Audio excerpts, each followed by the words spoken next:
Hi students, welcome to another video of Smartly Learn. In this video, let's find the solution for the second question in exercise 7.14. The demand function for a commodity is given by P is equal to 4 minus x squared. Find the consumer surplus when market demand is 1. So what is given to us is P is equal to 4 minus x squared and x naught is equal to 1.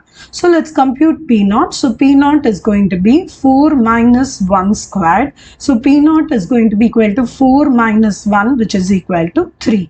Now what is consumer surplus? Consumer surplus is integral between 0 to x naught P d of x minus P naught x naught. So let's substitute all the values. So CS is going to be integral 0 to 1. Your P function is nothing but 4 minus x squared dx minus P naught x naught. So it is going to be 3 into 1.